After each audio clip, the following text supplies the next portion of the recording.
राधे राधे। मेरे चैनल में आप सबका स्वागत है। आइए आज शरत चंद्र जी का उपन्यास बड़ी दीदी सुनते हैं। बड़ी दीदी पार्ट 2। ब्रजराज बाबू स्वयं काफ़ी धनी थे। उन्होंने धन की ओर बिल्कुल नहीं देखा। लड़के के पास धन संपत्ति है या नहीं इसकी खोज नहीं की थी। केवल यह देखा था कि लड़का लिख पढ़ रहा है, सुंदर व सुशील है। बस यही देखकर उन्होंने माधवी का विवाह कर दिया। 11 वर्ष की उम्र में माधवी का विवाह हुआ था। 3 वर्ष तक वह अपने पति के यहाँ प्यार दुलार रही। सब कुछ उसे मिला, लेकिन उसके पति योगेंद्रनाथ जीवित नहीं रहे। माधवी के इस जीवन के सारे अरमानों पर पानी फेरकर ब्रजराज बाबू के कलेजे में बरछी भोंककर वह स्वर्ग सिधार गए। मरने के समय जब माधवी फूट फूट कर रोने लगी, तब उन्होंने बहुत ही कोमल स्वर में कहा था, माधवी, मुझे इसी बात का सबसे अधिक दुख नहीं है। दुख है तो इस बात का कि तुम्हें जीवन भर कष्ट भोगने पड़ेंगे। मैं तुम्हें आदर सम्मान कुछ भी नहीं दे सका। इसके बाद योगेंद्रनाथ के सीने पर आंसुओं की धारा बह चली थी। माधवी ने उनके आंसू पोंछते हुए कहा था, जब मैं फिर तुम्हारे चरणों में आकर मिलूं, तब आदर मान देना। योगेंद्रनाथ ने कहा था, माधवी, जो जीवन तुम मेरे सुख के लिए समर्पित करती, वह जीवन अब सभी के सुख के लिए समर्पित कर देना। जिनके चेहरे पर दुख और उदासी दिखाई दे, उसी चेहरे को प्रफुल्ल करने का प्रयत्न करना। और क्या कहूँ माधवी। इसके बाद फिर आंसू मचलकर बहने लगे। माधवी ने उन्हें फिर से पोंछ दिया, तुम सत्य पर रहना, तुम्हारे पुण्य प्रताप से ही मैं तुम्हें फिर पा सकूँगा। तभी माधवी बिल्कुल बदल गई। क्रोध, द्वेष, हिंसा, जो भी उसके स्वभाव में शामिल थे, उन सब को उसने अपने स्वामी की चिता में भस्म कर दिया। सदा सदा के लिए गंगा जल में प्रवाहित कर दिया। जीवन में जो भी साध आकांक्षाएं होती है, विधवा हो जाने पर कहीं चली जाती है। जब मन में कोई साध सिहर उठती है, तब अपने स्वामी की बात सोचने लगती है। जब वह नहीं है तो फिर यह सब क्यों, किसके लिए? दूसरे से डाह करूं, किसके लिए? दूसरों के आँख के आंसू बहाऊं, और वह सब हीन प्रवृत्तियाँ उसमें कभी थी भी नहीं। वह बड़े आदमी की बेटी है। ईर्ष्या, द्वेष उसने कभी सीखा ही नहीं था। उसके बाग बगीचे में बहुत से फूल खिलते हैं। पहले वह फूलों की माला गूंथ कर अपने स्वामी के गले में पहनाती थी, लेकिन अब स्वामी नहीं है, इसलिए उसने फूलों के पेड़ पौधे कटवाए नहीं, बल्कि वैसे ही फूल उसमें खिले रहते थे, धरती पर गिरकर मुरझा जाते थे। अब वह फूलों की माला नहीं पुरोती, उन सबको इकट्ठा कर अंजलि भर भर कर दीन दुखियों में बांट देती है। जिनके पास नहीं है उन्हें दे देती है। इसमें जरा भी कंजूसी नहीं करती, जरा भी मुँह भारी नहीं करती। जिस दिन ब्रज बाबू की पत्नी पर लोक सिधारी, उसी दिन से इस घर में कोई व्यवस्था नहीं रह गई थी। सभी लोग अपनी अपनी चिंता में रहते, कोई किसी की ओर ध्यान न देता। सभी के लिए अलग अलग नौकर थे। हर नौकर केवल अपने मालिक का काम करता था। रसोई घर में रसोइया भोजन बनाता और सब अपनी अपनी पत्तल बिछाकर बैठ जाते। किसी को खाना मिल पाता, किसी को न मिल पाता। कोई इस बात को जानने का प्रयत्न भी ना करता। लेकिन जिस दिन माधवी भादो मास की गंगा की तरह अपना रूप, स्नेह और ममता लेकर अपने पिता के घर लौट आई, उसी दिन से घर में एक नया बसंत लौट आया। सभी लोग उसे बड़ी बहन कहकर पुकारते थे। घर का पालतू कुत्ता तक शाम को एक बार बड़ी बहन को अवश्य देखने आता था। मानो इतने आदमियों में से उसने भी एक को स्नेहमयी, दयामय मानकर चुन लिया है। घर के मालिक से लेकर नायाब, गुमास्ते, दास दासियां बड़ी दीदी पर ही निर्भर रहते। कारण कुछ भी हो, लेकिन सभी के मन में यह धारणा बैठ गई कि बड़ी दीदी पर हमारा कुछ विशेष अधिकार है। स्वर्ग का कल्पतरु हम में से किसी ने ना देखा, ना कभी सुना। यह भी नहीं जानते होंगे कि कभी देख पाएंगे या नहीं, इसीलिए उसके बारे में कुछ कह नहीं सकते। लेकिन ब्रज बाबू की गृहस्थी के सभी लोगों ने एक कल्प वृक्ष पा लिया है। उसी कल्प वृक्ष के नीचे आकर वह हाथ फैलाते हैं और मनचाही वस्तु पाकर हंसते हुए लौट जाते हैं।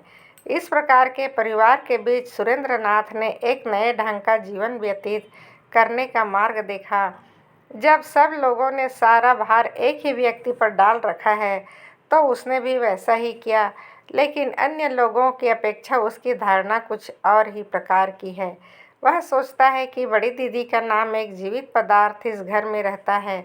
वही सबको देखता सुनता है, सबके नाज नखरे बर्दाश्त करता है और जिस जिस चीज़ की आवश्यकता होती है उसे मिल जाती है। कोलकाता की सड़कों पर घूम घूम कर उसने अपनी चिंता करने की आवश्यकता थोड़ी सी जानी समझी थी, लेकिन इस घर में आने पर वह इस बात को एकदम भूल गया कि कोई ऐसा दिन भी था जब मुझे स्वयं अपनी चिंता करनी पड़ी थी या भविष्य में फिर कभी करनी पड़ेगी। कुर्ता, धोती, जूता, छाता, घड़ी, जो कुछ भी चाहिए सभी उसके लिए हाजिर है। रुमाल तक कोई उसके लिए अच्छी तरह सजा कर रख जाता है। पहले कौतूहल होता था और वह पूछता था, यह सब चीज़ें कहाँ से आई? उत्तर मिलता था, बड़ी दीदी ने भेजी है। आजकल जलपान की प्लेट देखकर वह समझ जाता है यह बड़ी दीदी नहीं, बड़े प्रयत्न से सजाया है। गणित के प्रश्न हल करने बैठा तो एक दिन उसे कंपास का ख्याल आया। उसने प्रमीला से कहा, प्रमीला, बड़ी दीदी के यहाँ से कंपास लाओ। बड़ी दीदी को कंपास से कोई काम नहीं पड़ता, इसलिए उसके पास कंपास नहीं था, लेकिन उसने तत्काल ही आदमी को बाजार भेज दिया। संध्या को सुरेंद्रनाथ टहल कर लौटा तो उसने देखा टेबल पर वांछित वस्तु रखी है। दूसरे दिन प्रमीला ने कहा, मास्टर साहब, बड़ी बहन ने वह भेज दिया है। इसके बाद बीच बीच में एक आध चीज़ इसी तरह मांग बैठता, जिसके लिए माधवी बड़ी संकट में पड़ जाती। बहुत खोज करती तब कहीं जाकर प्रार्थना पूरी कर पाती। फिर भी यह कभी न कहती कि मैं यह चीज़ नहीं दे सकूंगी। कभी वह अचानक ही प्रमीला से कह बैठता, बड़ी दीदी से 5 पुरानी धोतियाँ ले आओ, भिखारियों को देनी है। नई और पुरानी धोतियाँ छाँट कर फुर्सत माधवी को हर समय नहीं रहती, इसलिए वह पहनने की 5 धोतियाँ भेज देती और फिर ऊपर की खिड़की से देखती कि 4-5 गरीब जय जयकार करते चले जा रहे हैं। उन लोगों को कपड़े मिल गए हैं। सुरेंद्रनाथ के इस प्रकार के छोटे मोटे आवेदन रूपी अत्याचार नित्य ही माधवी को सहने पड़ते हैं, लेकिन धीरे धीरे माधवी को इन सब बातों का ऐसा अभ्यास हो गया कि अब उसे कभी ख्याल ही नहीं आता उसके घर में कोई नया आदमी आकर नित्य प्रति के कामों में नई नई तरह के छोटे मोटे उपद्रव मचा रहा है। केवल यही नहीं, इस नए व्यक्ति के लिए आजकल माधवी को बहुत ही सतर्क रहना पड़ता है। काफ़ी खोज खबर लेनी पड़ती है। यदि वह अपनी ज़रूरत की सभी चीज़ें स्वयं मांग लिया करता तो माधवी की मेहनत आधी कम हो जाती, लेकिन सबसे बड़ी चिंता की बात यह है कि वह अपने लिए कभी कोई चीज़ मांगता ही नहीं। पहले माधवी यह नहीं जान सकी कि सुरेंद्रनाथ उदासीन प्रकृति का आदमी है। सुबह की चाय ठंडी हो जाती और वह पीता ही नहीं। जलपान को छूने तक की उसे ध्यान न रहता। कभी कभी कुत्ते को ही खिला देता। खाने बैठता तो खाने की चीज़ों का रत्ती भर भी सम्मान न करता। एक और हटाकर नीचे डालकर छिपा कर रख जाता, जैसे उसे कोई भी चीज़ न रुचती हो। नौकर चाकर कहते, भास्कर साहब तो पागल हैं, ना कुछ देखते हैं ना कुछ जानते हैं, बस किताब लिए बैठे रहते हैं। ब्रज बाबू बीच बीच में पूछते, नौकरी की कोई व्यवस्था हुई या नहीं? सुरेंद्र इस प्रश्न का कुछ यूं ही उत्तर दे दिया करता। माधवी यह सब बातें अपने पिता से सुनती और समझ जाती। मास्टर साहब नौकरी पाने का रत्ती भर प्रयत्न नहीं करते हैं, इच्छा भी नहीं है, जो कुछ मिल गया उसी से संतुष्ट है। सवेरे 10 बजे ही बड़ी दीदी की ओर से स्नान और भोजन का तकाजा आ जाता। अच्छी तरह भोजन न करने पर बड़ी दीदी की ओर से प्रमीला आकर शिकायत कर जाती। अधिक रात तक किताब लिए बैठे रहने पर नौकर आकर गैस की चाबी बंद कर देता। मना करने पर अनसुना कर देता।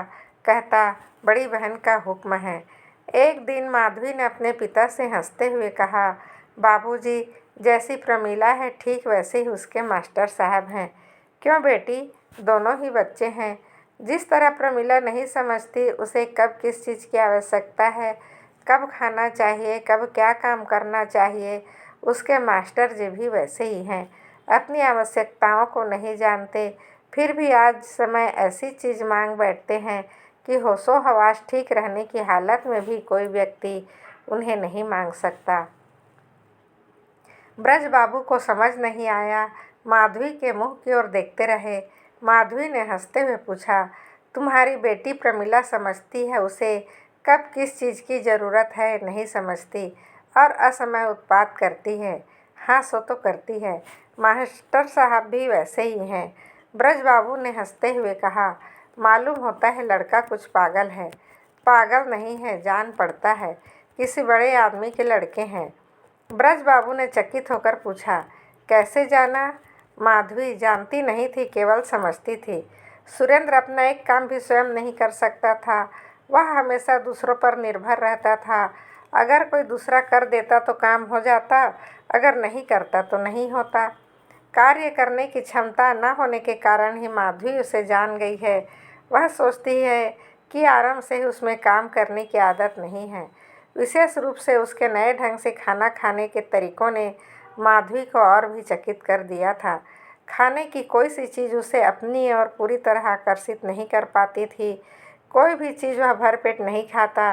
किसी चीज़ के खाने की रुचि नहीं होती। उसका यह बूढ़ों जैसा वैराग्य, बच्चों जैसी सरलता, पागलों जैसी उपेक्षा। कोई खाने को दे देता उसे खा लेता, नहीं देता तो नहीं खाता। यह सब माधवी को बहुत ही रहस्यपूर्ण जान पड़ता है और इसलिए उसके मन में उसके प्रति दया और करुणा जाग उठी है। वह किसी और की तरफ नहीं देखता। इसका कारण लज्जन नहीं, बल्कि उसे आवश्यकता ही नहीं होती, इसीलिए वह किसी की भी ओर नहीं देखता। लेकिन जब उसे आवश्यकता होती है तो उसी समय और असमय का ध्यान नहीं रहता। एकदम बड़ी दीदी के पास उसका निवेदन आ पहुंचता है। उसे सुनकर माधवी मुस्कुराती है और सोचती है, जब उसे आवश्यकता होती वह समय और असमय का ध्यान ही नहीं रखता। एकदम बड़ी दीदी के पास उसका निवेदन आ पहुंचता। उसे सुनकर माधवी मुस्कुराती और सोचती, यह आदमी बिल्कुल बालकों जैसा है, सरल, सीधा, सादा। मनोरमा माधवी की सहेली है। बहुत दिनों से मनोरमा को कोई पत्र नहीं लिखा था।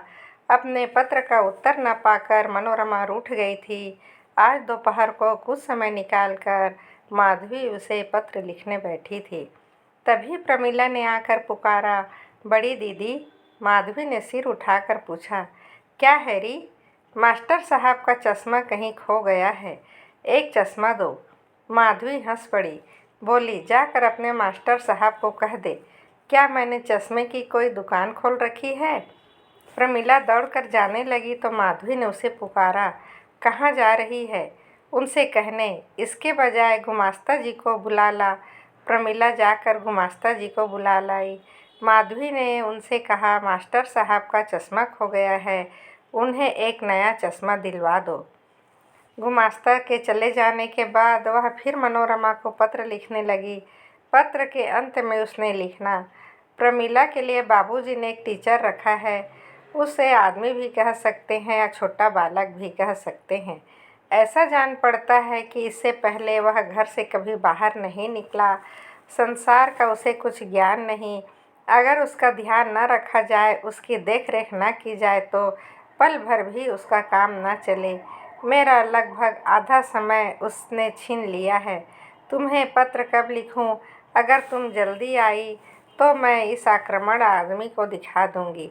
ऐसा निकम्मा और नकारा आदमी तुमने अपने जीवन में नहीं देखा होगा। खाना दिया जाता है तो खा लेता है, वरना चुपचाप उपवास करके रह जाता है। शायद दिन भर भी उसे इस बात का ध्यान ही नहीं आता उसने कुछ खाया है या नहीं। एक दिन भी वह अपना काम अपने आप नहीं चला सकता। इसलिए सोचती हूँ, ऐसे लोग घर से बाहर निकलते ही क्यों हैं? सुना है उसके माता पिता हैं, लेकिन मुझे तो ऐसा लगता है उसके माता पिता इंसान नहीं, पत्थर हैं।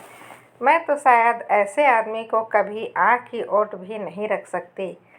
मनोरमा ने मजाक करते उत्तर दिया, तुम्हारे पत्र से अन्य समाचारों के साथ यह भी मालूम हुआ कि तुमने अपने घर में एक बंदर पाल लिया है और तुम उसकी सीता देवी बनी बैठी हो। फिर भी सावधान किए देती हूँ, तुम्हारी मनोरमा। पत्र पढ़कर माधवी उदास हो गई। उसने उत्तर में लिख दिया, तुम मुँह जली हो।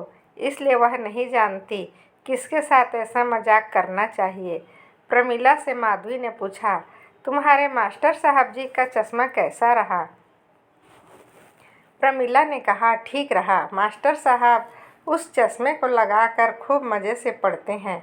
इसी से मालूम हुआ उन्होंने खुद कुछ नहीं कहा।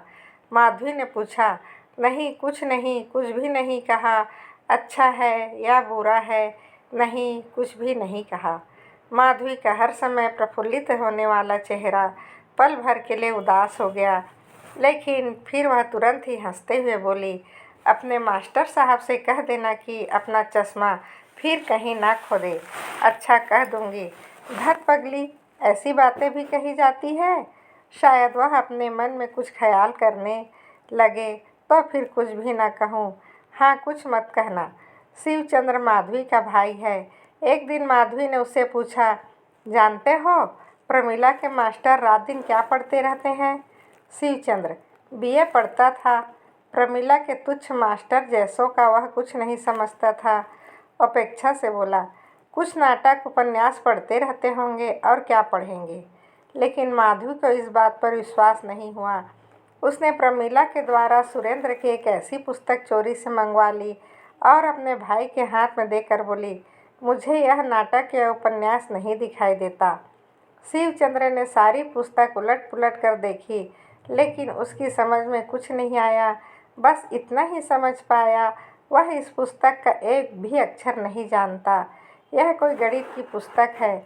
लेकिन बहन के सामने अपना सम्मान नष्ट करने की इच्छा नहीं हुई। उसने कहा, यह गणित की पुस्तक है, स्कूल में छोटी क्लासों में पढ़ाई जाती है। दुखी होकर माधवी ने पूछा, क्या यह किसी ऊंची क्लास की पुस्तक नहीं है?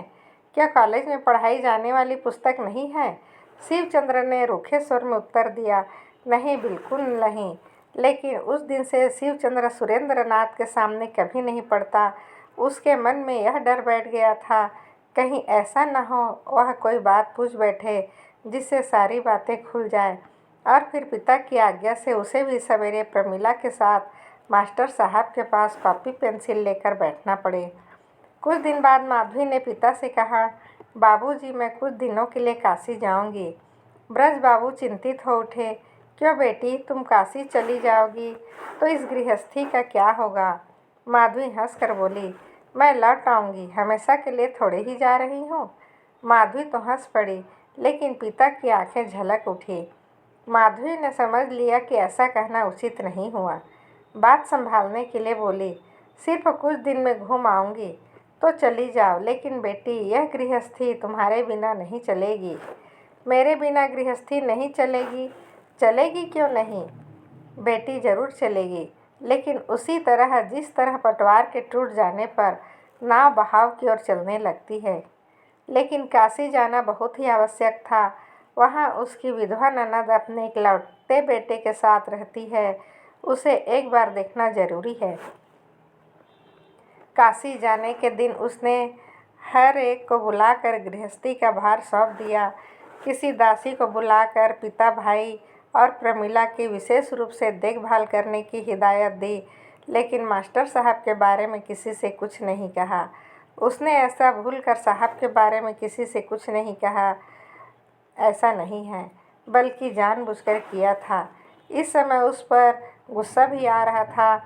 माधवी ने उसके लिए बहुत कुछ किया, लेकिन इस समय उसने मुंह से एक शब्द भी ना कहकर कृतज्ञता प्रकट नहीं की थी। इसलिए माधवी विदेश जाकर इस निकम्मे संसार से अनजान और उदासीन मास्टर को जतलाना चाहती है कि मैं भी कोई चीज़ हूँ। जरा सा मजाक करने में हर्ज ही क्या है, देख लेने में हानि ही क्या है। उसके यहाँ ना होने पर मास्टर के दिन किस तरह कटते हैं।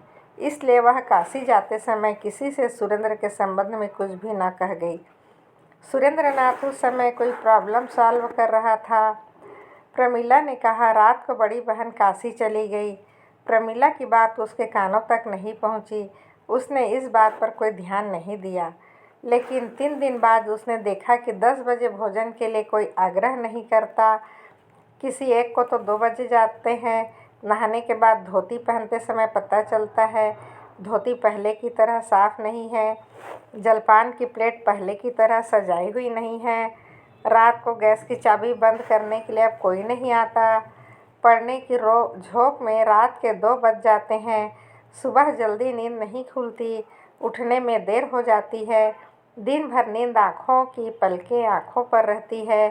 शरीर मानो बहुत ही शिथिल हो गया है। तब उसे पता चला कि इस गृहस्थी में कुछ परिवर्तन हो गया है। जब इंसान को गर्मी महसूस होती है तब वह पंखे की तलाश करता है। सुरेंद्रनाथ ने पुस्तक से नज़र हटाकर पूछा, क्यों प्रमिला, क्या बड़ी बहन यहाँ नहीं है? उसने कहा, वह काशी गई है। अभी आप सुन रहे थे शरत चंद्र चट्टोपाध्याय के उपन्यास बड़ी दीदी का पार्ट 2। यदि आप इस चैनल पर नए हैं तो प्लीज़ सब्सक्राइब कर दीजिए, लाइक कर दीजिए। आपका दिन शुभ हो, मंगलमय हो। आप सदा हंसते रहिए, मुस्कुराते रहिए। राधे राधे।